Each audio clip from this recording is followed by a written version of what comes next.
Ladies and gentlemen, please welcome the 42nd President of the United States of America, Bill Clinton. It might seem crazy what I'm about to say. Sunshine, she's here, you can take a break. Thank you. Whoa.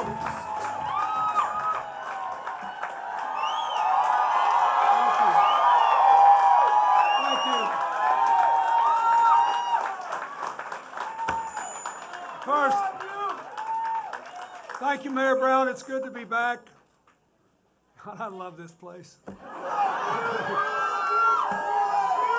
want to thank you for your leadership. I want to thank your great Lieutenant Governor Kathleen Hochul for what she did for you in Congress and in the Erie County government. And Erie County Executive Mark Poloncarz, thank you very much. To the Niagara Falls Mayor, Paul Deister, thank you for being here. Everybody in America wants to go to Niagara Falls. It's even better when you get there. I want to thank the Erie County Democratic Chairman, Jeremy Zellner, and all the other mayors and officials who are here. We have people from Jamestown and Genesee County and Wyoming County and other cities, and I'm just here to say, first, thank you for being so good to me and for being so good to Hillary when she was a senator here. Thank you for your enthusiastic support. We need you. The rest of this whole process is coming down to New York, because if she wins the victory she has earned through her leadership and service here and your support, then it'll have a big impact in Pennsylvania, in the Atlantic Coast primary states of Rhode Island, Connecticut, Delaware, and Maryland. And then we'll swing into the closing act in California and in New Jersey, the Dakotas, and in the middle they'll put me to work in Kentucky and West Virginia. But this is a huge deal. And there is one big issue. I have to talk about this in the beginning. New York is the largest state in America that has a presidential-only primary. And I want you to listen to me. That's why we need your help so much between now and Election Day. 8 years ago, when she and President Obama ran against each other, we had a spirited race in New York. You had a record turnout. They had a spirited race in Illinois. In Illinois, they had all the other primaries on the ballot at the same time. He won his home turf, she won hers. What was the difference? There were 50% more people in New York, and there were 50% more votes cast in Illinois because they had the local elections. We need you to tell everybody in Western New York that this is the election that could matter most in this whole long primary season, and we need you out.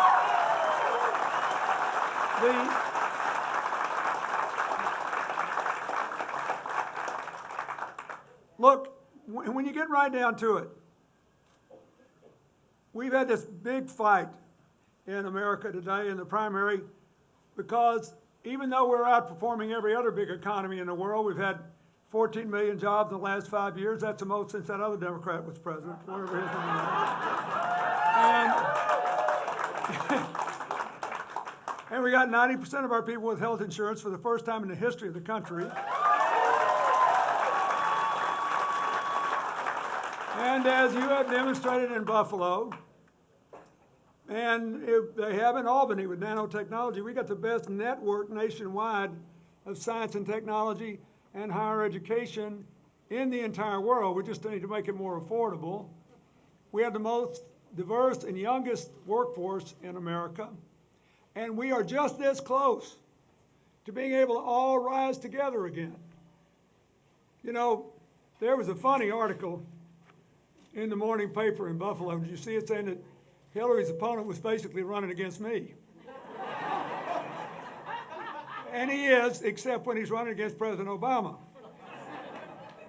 And it's based on a highly selective and often distorted picking out of what happened when I was president and President Obama was president. So Al Franken, who nobody's ever accused of not being progressive,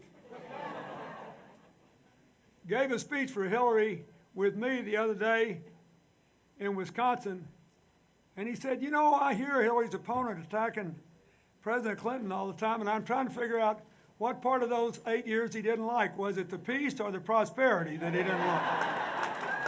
Look,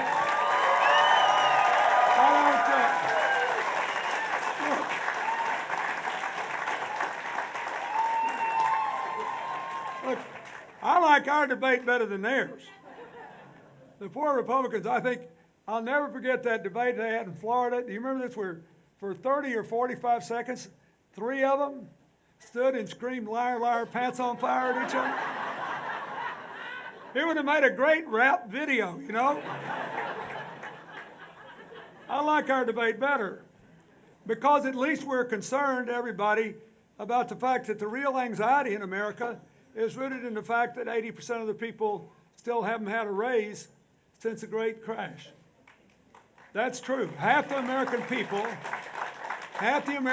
are living on what they were living on the day I left office, if you adjust for inflation.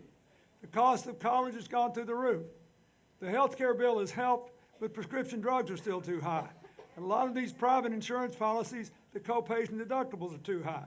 There are ways to fix that, and I'll say a little bit about it, but I get why people are anxiety-ridden, but the question is, what are we going to do about it? And do you believe the most important thing of all? This is what I believe. And I have spent 12 years as a governor, 8 years as president, and 15 years trying to promote economic opportunity for people, including very, very poor people, all around the world and in America. This is what I believe. We are just this close to being able to rise again together. But we have to do it together. And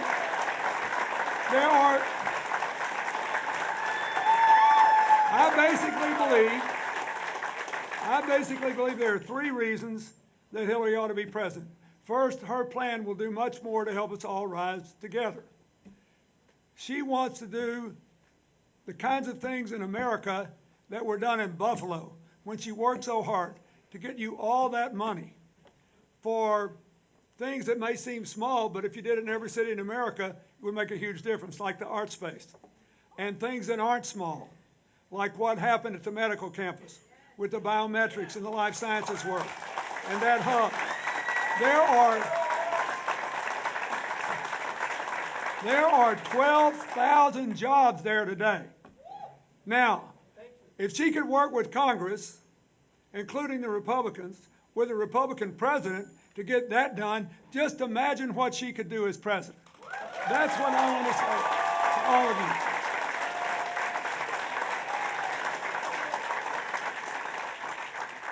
There are 2 big areas where the federal government needs to lead the way. Number 1, we need a national infrastructure program. That is, yes, roads, bridges, and ports and airports, and public transport, but also looks at what is under the ground. And I will give you 2 examples. One relates to what she worked on in upstate New York, in the rural areas. If every small town in rural America and Native American reservation in this country had access to affordable, rapid broadband tomorrow, they would all be immediately in the national economy and they could change their own futures. That's a big deal. 2, Flint, Michigan is by no means the only city in this country where there are old, outmoded pipes putting our children's health at risk.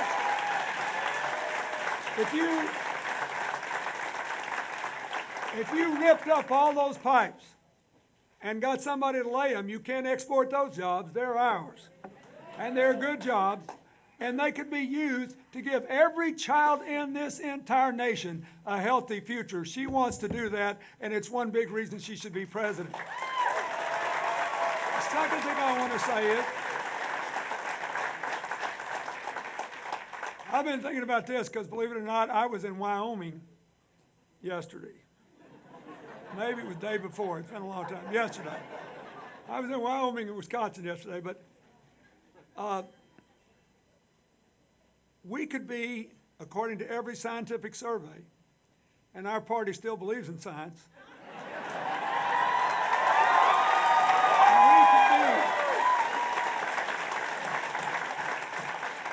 We could be and should be the clean energy superpower of the 21st century. We shouldn't give those jobs to China. We shouldn't give those jobs to Germany. We shouldn't give those jobs to any place. There are already 3 states in America. Believe it or not, they're Minnesota, Iowa, and Texas, which get 1/3 or more of their electricity from wind energy. The lowest electric rates in America are in Iowa. And it is the one place the Republicans in the Congress do not go in lockstep with their national party because they don't want to make all those Republican farmers mad that have got windmills and are making a killing out of it, and they're only paying 5.8 cents a kilowatt hour. We can do that everywhere. We can create millions of jobs in America, and we can all rise together. And don't forget, let me just say one more thing about this. You know what the number 2 state in America is in the installation of solar panels? Not California, they're first, of course. Not Nevada, not New Mexico, not Arizona, New Jersey. Wow. New Jersey. And the price is going down, and it has created a huge number of jobs there. We can do this together. Hillary wants to put up $500 million of those things in the next 4 years. We can make them all here. We can sure put them on all here. We can maintain them here. It will create a ton of jobs, and we can all rise together and liberate ourselves from high power bills. The third thing she continues to emphasize is we can bring manufacturing jobs back to America. Hillary spent a lot of time working with small manufacturers, and one big one, Corning Glass, in upstate New York. And she did all kinds of stuff, including trying to make sure they could market their products all over the world by getting on the internet. They even made fun of her. The younger people here will think this is an antiquated term, but they called her Senator eBay. But one of the reasons she won such a resounding victory in Ohio, a working manufacturing state, besides the fact that when the chips were down, she's the only senator to vote to save the auto industry that you can vote for, is that she really has a strategy. And basically it's simple. Manufacturing is the most productive sector of our economy. We have gotten 900,000 manufacturing jobs back in America since the crash. That's nowhere near what we can do. Productive is a fancy way of saying the same number of people can make more stuff every year. And if you've ever watched a teenager work on a 3D printer, you know what I mean. There are places in the world now building housing developments with 3D printers. It's unbelievable.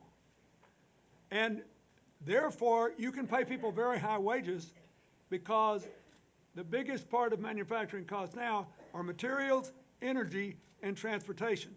Since this is the biggest market in the world, we should save the transportation costs and bring the manufacturing jobs home, and she has a strategy to do it. We can grow manufacturing in America again in ways we never imagined. And since I'm here in this community, I think we also can never afford to admit, as far as I know, she's the only person I've heard in either primary talk about this. 2/3 of all the jobs formed in this country in the last 21 years have come from small businesses. And we were always in the top 5 nations in the world in small business formation, and now we've not cracked the top 10 again. There's a reason for that. When the banks, the big banks, which were not all on Wall Street, but the investment banks, the mortgage companies, the regular banks that got all spun up over these mortgage securities caused a crash because there was nobody home at the Securities and Exchange Commission under trickle-down economics and nobody home at the bank regulators. President Obama passed the Dodd-Frank bill. Now, I don't care what anybody comes to this part of New York and tells you. I've been doing this all my life. That Dodd-Frank bill is 100 times better than anything we had on the books for 50 years before. And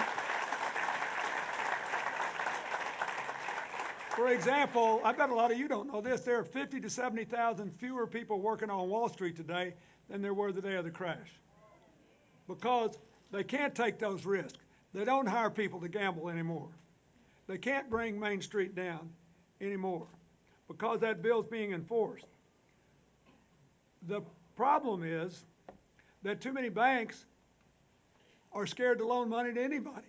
So what Hillary wants to do is to bring back our community reinvestment law and tell every bank, no matter how big or small, if you take deposits in the community, if you got an ATM machine in the community, you've got to make loans in that community and get this small business sector going again so we can move this country forward. And by the way, since we're all in the same state, I know you feel divorced from New York from time to time, but their economy is looking more like the most successful economies elsewhere. Their economic revival, it's one of the most successful cities, big cities in America now, is being led in the Bronx, in Brooklyn, in Queens, and by young entrepreneurs in Manhattan.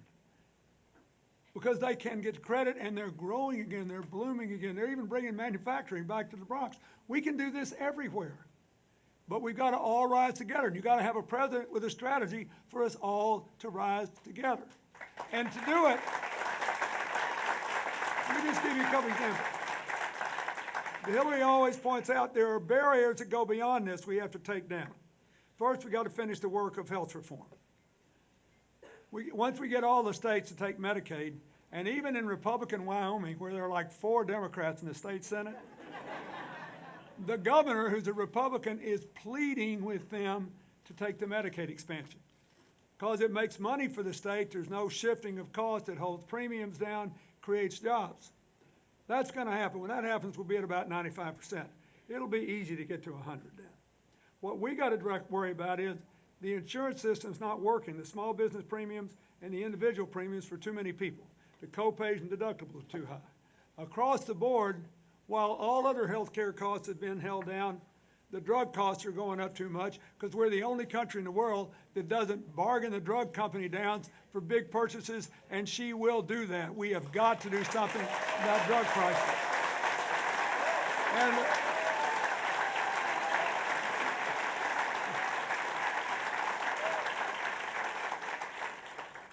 second barrier we got to do is deal with this education problem.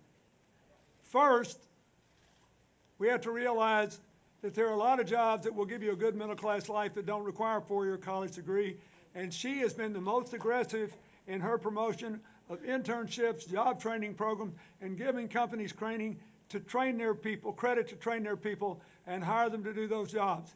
I was down in New Orleans the other day at the 10th anniversary of Katrina, and it's not the same city, but there's still some poor neighborhoods. And I was standing in one of them with the mayor, and I said, a friend of mine called me the other day and said there was an opening for 7,600 welders just in South Louisiana alone. I said, is that true? He said, yeah, at least that many. And he said, I could fill half of them within 3 blocks of here if we had the training programs to do it.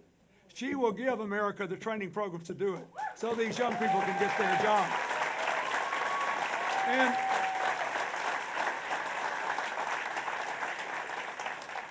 as a matter of fact, the only area where she spends a lot more money, as nearly as I can tell from reading the documents in her opponent, is in creating jobs for young people who have been persistently underemployed or unemployed. It's important. Now on to college. There are 2 problems. One is the rising cost.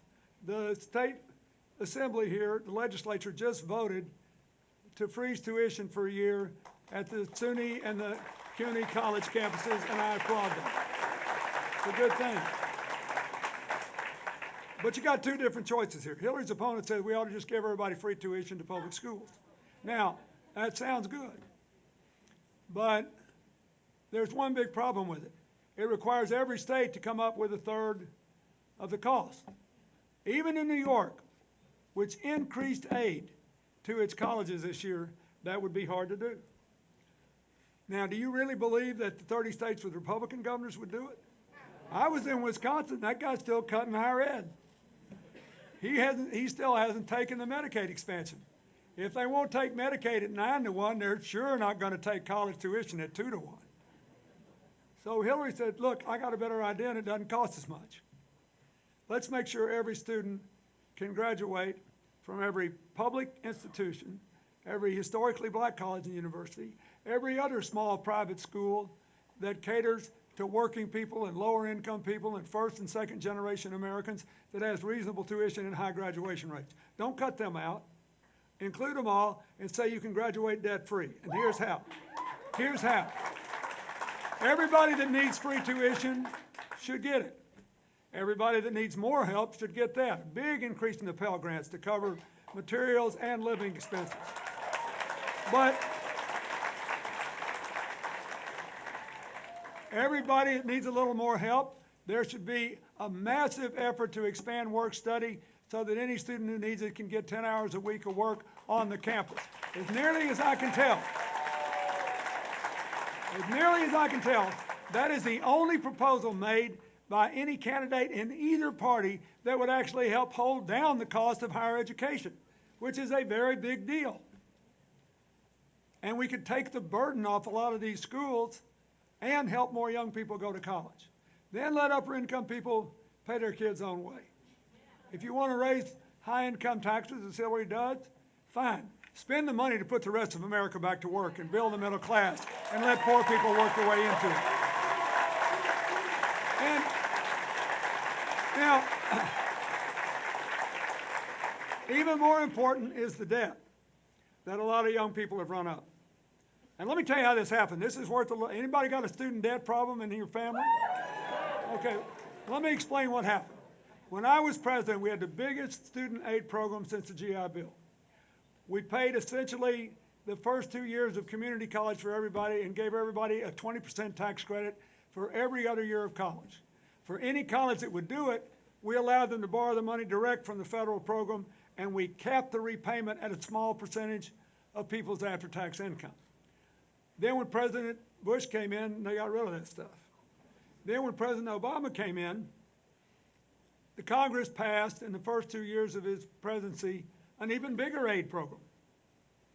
And it worked pretty well. They made everybody in the federal system could borrow the money and limit the payback to their income. The problem was the cost of college had gone up so much, people had to borrow more and more money outside the system. So here's where we are. You got all these young people in America that can't move out of their parents' home because they can't pay rent and repay the debt. You got a lot of people stuck in jobs they really don't like, but they have to keep them to pay the debt back. They couldn't take another job even if they'd love it more if it pays less. This thing is stuck. People are stuck. How should we unstick them? Here's what she says. First of all, a college loan is the only loan you can have where you can't refinance it if interest rates come down. Did you know that?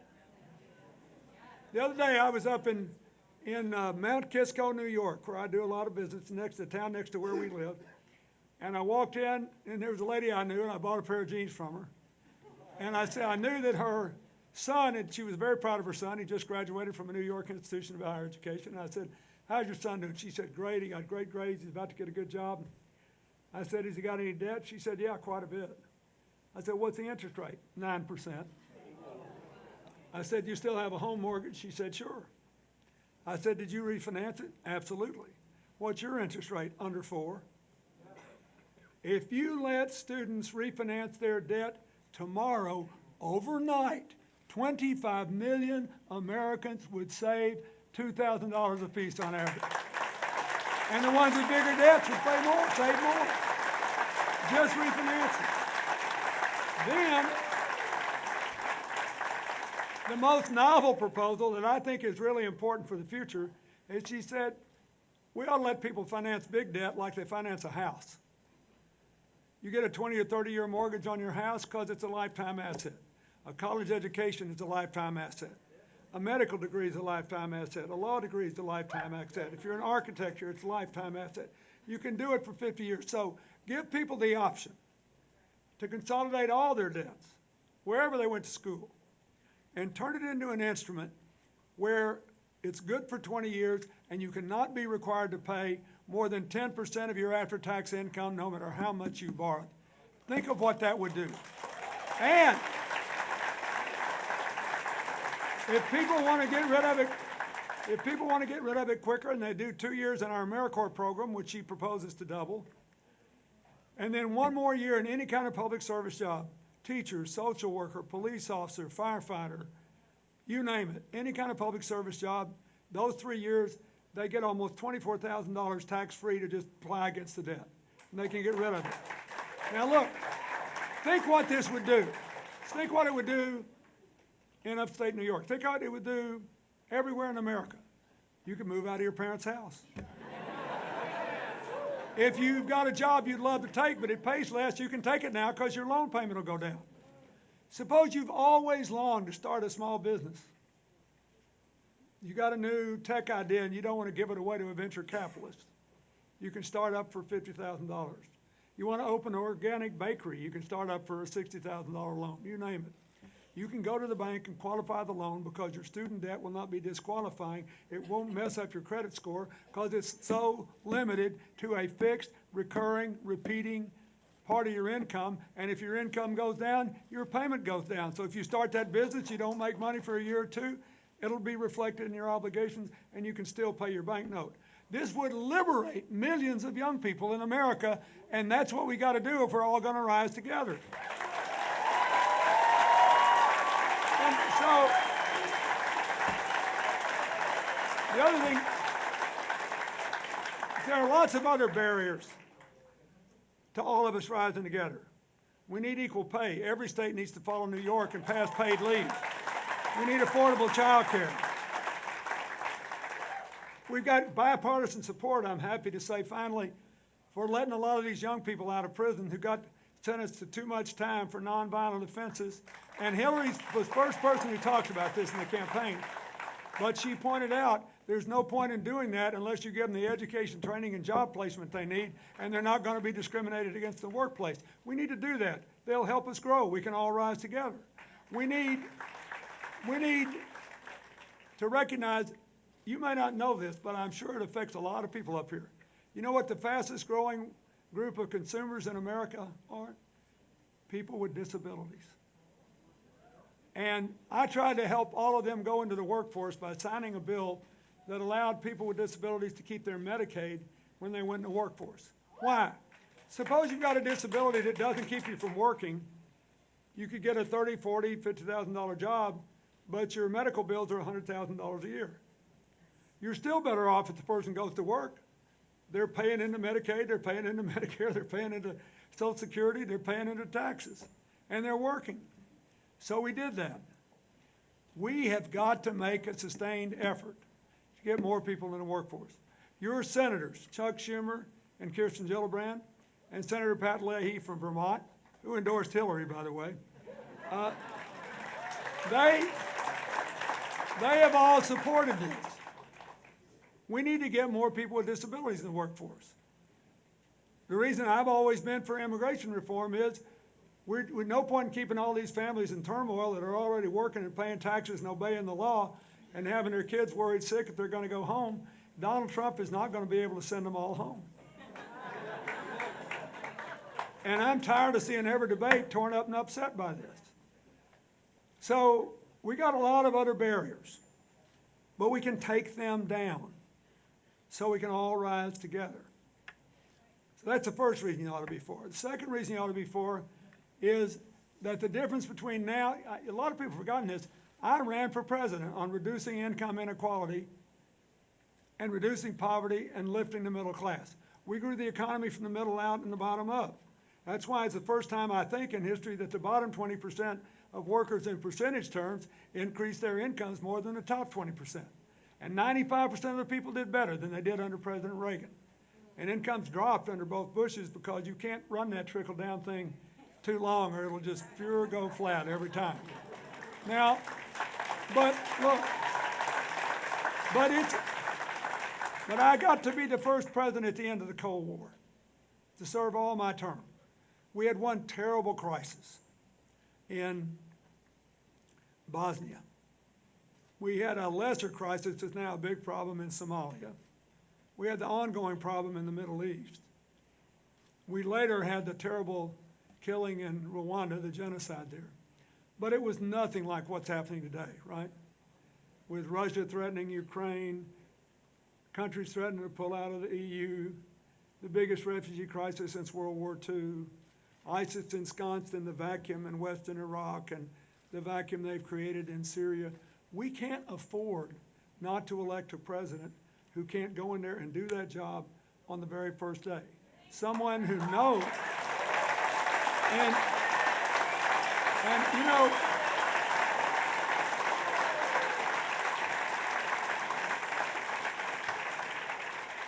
I mean, our national security credentials up here are probably most well known for helping to save the Niagara Air Reserve Base, which she worked hard for. But there was a national security reason. She never said, save this because it's in my state, I'd hate to lose the jobs. She said, this would be a mistake, and here's why. This is really serious. Hillary was the first New York senator ever to be on the Armed Services Committee, ever. And one day, long after I left office, but when she was still a senator, I was in the Congress one day lobbying on an international health issue for my foundation.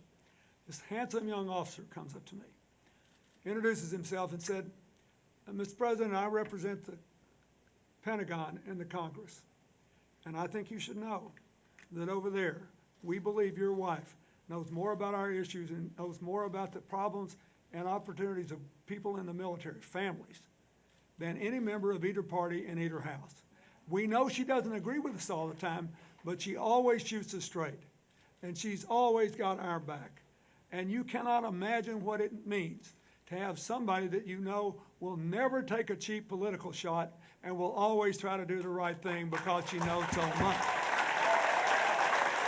And so, and finally, it's important that she was Secretary of State and that she understands you got to have a strong defense, a strong diplomacy, and you can never stop trying to make a world with more friends and fewer enemies, which is why she keeps reminding people that we should oppose terror, but we shouldn't oppose American Muslims who love this country and believe in freedom and believe in democracy and never do that. That's a mistake. And we need them. We need them to win this battle over the internet. I just got back from California. That terrible incident in San Bernardino, that was all done over the internet, the social media. You can put up all the walls you want. You can't shut down the social media. We got to do this together. The reason we have a chance to win this battle trying to divide the world is that we have people here from everywhere. And if you come here and you obey the law and you respect other people's beliefs, we respect your right to pursue yours. That's what makes us special, and we cannot give it up. We cannot give it up. So, here's the last thing I want to say. I think the only thing I really didn't like about the primary on our side, I respect all the passion of all these people who believe that the only issue is Wall Street, even though it's largely been corrected by the best bill we've had in 50 years, as I said. The real problem now with inequality is that too many corporations are giving 80 to 90% of their income to their shareholders and their top management. But she is the first person who said what we need to do is give tax incentives for people to share their profits. She's the first person who said if somebody takes tax benefits from the government and still goes overseas to pay lower taxes, we ought to charge them an exit fee and give it to the companies that are sharing their profits and being fair to people. I respect them. But the third reason is this election's about leadership. And so whenever anybody has endorsed Hillary in this campaign, they've been dismissed as members of the political establishment. And we all know how bad they are. No difference in the Democrats and Republicans. I've heard, I don't believe that. I have to tell you, I don't believe that. I believe there's a difference. And I believe your lieutenant governor from her time in Congress would validate my concerns. And Louise Slaughter, whom some of you know, the one who's got his, sound like she's 30 years younger again. She's had reborn. But she was talking about this the other night. You know, look, when the American Nurses Association, the League of Conservation Voters, Planned Parenthood, all the Congressional Black Caucus, all these Hispanic organizations, all these labor unions, all these teachers groups who think that your education should not be defined by your zip code and understand that Hillary's going to pursue a policy that emphasizes making our teachers and our principals better and thinks people have been tested too much.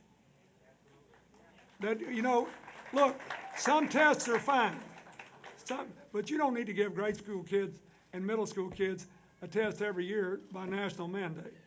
We need to do what works in other, you look at every country in the world that's doing well, or look at Massachusetts, which I know you think of, oh, it's Harvard and MIT, what do you expect? No, that's not true. It's immigrants and first-generation Americans and a lot of poor people. And if they were a separate country, they'd have the 8th highest scoring school system in the world because they have spent 20 years investing in making their teachers better, making their principals better, and making sure the quality of your education was not determined by your zip code. That's what she wants the national policy to be. But, so, when the AFT endorses, they're a member of the political establishment. You know, when all the public employee unions endorse it, they're a member of the political establishment. No, they're not. They want somebody who will be a president who will appoint people to the United States Supreme Court that will expand voter rights, not restrict them, that will reverse the impact of Citizens United, which says that billionaires can spend as much money as minimum wage workers on elections, whatever they want. Last week, there was a vote in the Supreme Court 4-4 because of Justice Scalia's untimely demise. That had he not passed away, would almost certainly have been 5-4 that would have literally destroyed the public employee movement in the United States. So they're not part of the establishment. They want people to have good middle-class lifestyles and decent benefits, and so we can all grow together. And they're far because of leadership. It was the best thing that's happened in this campaign to Hillary was when we were in South Carolina and the Congressional Black Caucus endorsed her, and the great John Lewis, who's the last surviving hero of the Civil Rights Movement, nearly killed twice, arrested 40 times in Martin Luther King, they were excoriated as members of the political establishment and old and outdated and irrelevant. And I thought, oh goodness, we're going home. And she won 73% of the vote there. And then a friend of mine from Washington called me the other day and said, did Hillary really get 93% of the African-American vote in Alabama? I said, yes, she did. And they said, how is that possible? I said, I'll tell you, yeah, we trust her. And here's the point I'm trying to make. Yeah, it's true. She's gotten all these endorsements, all these senators, all these congressmen, all these governors, including the governor of Vermont, the only governor who ever tried to put in single-payer health care system and had to back off because he was going to double his budget and bankrupt the state. And the senior senator from Vermont, America's foremost advocate for human rights around the world, and they're still with her. And here's why. It's not old versus new. It's not establishment versus reform. It's leadership. It's leadership. That's why they're for it. In Alabama,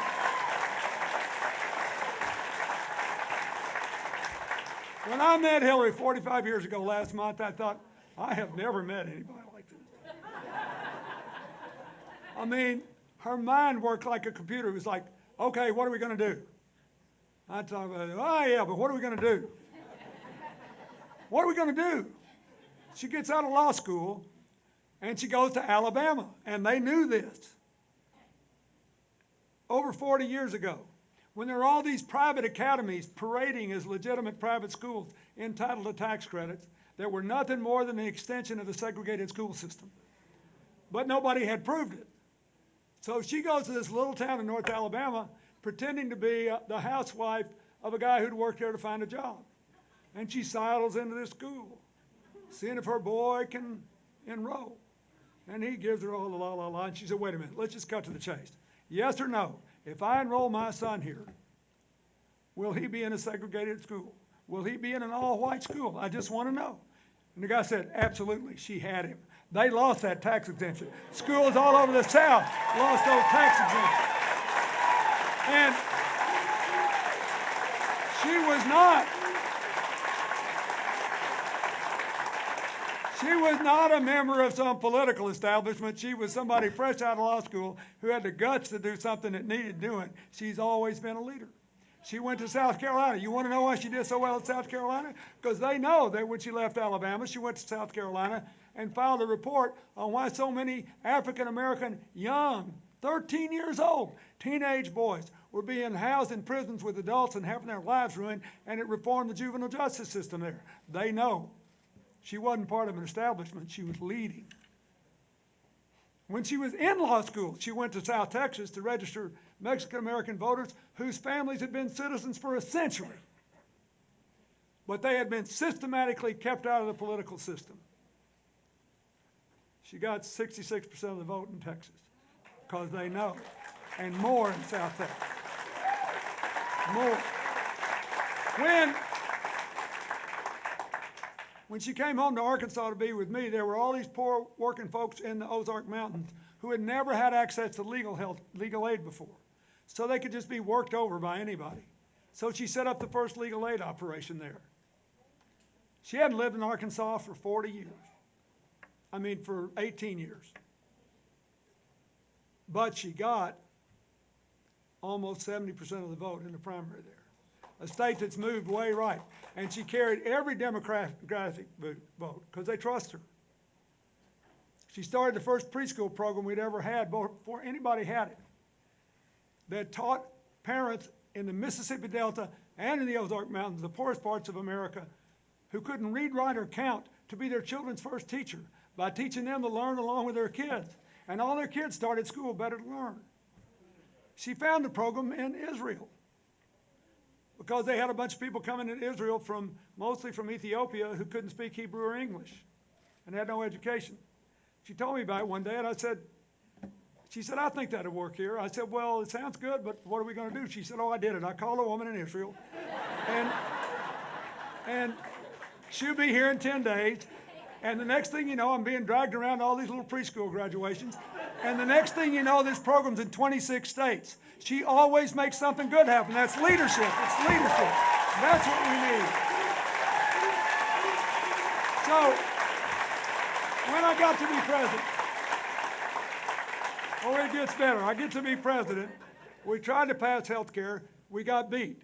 We got beat for one reason. We did not have 60 votes in the Senate to break a Republican filibuster. And don't you forget that when you hear about these health care debates. Not a single thing has been done since World War II. Harry Truman couldn't do it. Lyndon Johnson couldn't do it. Nobody could get universal health coverage until President Obama signed that bill, because we had 60 votes in the Senate with not one vote to spare. But she didn't quit, so she worked with Senator Kennedy to develop this children's health insurance program. I stuck it in a balanced budget, and 75% of Republicans wound up voting for it. And it's still part of the health care law, and 8 million kids are getting insurance under it. But more unbelievable. Look, but the most amazing thing she did, and the young people here won't know who this is, but the leader of the pre-Tea Party Congress, the sort of Ted Cruz of his day, was the House Republican leader Tom DeLay from Texas. You know, he made Cruz look like he was tough. And to put it mildly, he didn't like me. Because he said, well, basically you're a traitor. You're a white Southern Protestant. You're not a right-wing Republican. What's the matter with you? So Hillary goes to see him one day. And she said, Congressman, I know we don't agree on much. He said, Hillary, do we agree on anything? This is an amazing story. She said, well, you love your children, don't you? He said, come on, what's that got to do with anything? She said, Congressman, I know we disagree on nearly everything, but I know you adopted those children, and I honor you for it. And I think you respect that. This country is being overrun by kids in foster care that are going to age out, turn 18, no place to go, no place to live, no way to get a job, no education, no training, no nothing. We've got to do something about this. He said, well, what do you got in mind? He said, well, you're a Republican. You love those tax credits. So he said, she says, here's the problem. She said, People are really scared to adopt non-infant kids. They're afraid it's too late to shape their lives. And they're scared to adopt children with special needs because they're afraid they can't afford it. So let's give them a whopping tax credit if they adopt a non-infant child, and a bigger one if they adopt children with special needs. And then let's invest in those kids that are going to age out, and at least give them some support so they can have some transitional assistance to live and something to look forward to and some job training. I didn't do anything. All I did was sign the bill. Anybody that saw a bill that had delay and Hillary on it thought, this is a miracle, you know. But here's what happened. By the time I left office, there had been an 80% increase in the adoption of children out of foster care. That is leadership. She always makes something good happen. And so I really believe the happiest she ever was when she was a senator from New York. Because every day she'd just find something she could do to make things better. And it wasn't just in upstate. You know, the Farm Bureau head on Long Island endorsed her for re-election. And he's still for her, by the way. And the press, I was actually out on Long Island before I came here, and I remember I was on Long Island when all this happened. And the press goes breathlessly up to him and said, I thought you were a Republican. He said, I thought I was too. And they said, well, how can you be for her? He said, look, all these politicians, they sound so good at election time. All I know is she is the only person who has ever actually done anything for the family farmers on Long Island, and I am for her. And then, look, when she became Secretary of State, she negotiated her team did, the only agreement that still survives our attempts to get along with Mr. Putin. It's called the New START Treaty. It reduces the chance of accidental or intentional nuclear exchanges between the U.S. and Russia. That's a very good thing in this dangerous world. It's a treaty. It required 67 votes in the Senate to ratify. That's a lot of Republicans. She got them. The Republicans loved it when she negotiated these sanctions on Iran and got China and Russia to go along. They liked it when she negotiated deals with countries to make it less likely that people could come from outside and enact terrorist attacks. Oh, I know they're being mean to her now. That's just because they don't want to run against her. I get that. I wouldn't either. I get it. But look, this is about leadership. You know, and I'm just telling you, if we get enough votes out of here, not just winning by a big percentage, enough votes, you will send a message to Pennsylvania, a message to California, and a message to the country. We know. And what we want is to all rise together. And what we believe is that we can all rise together, but we need a real, proven, true leader to take us there, and that's Hillary. God bless you, and thank you very much.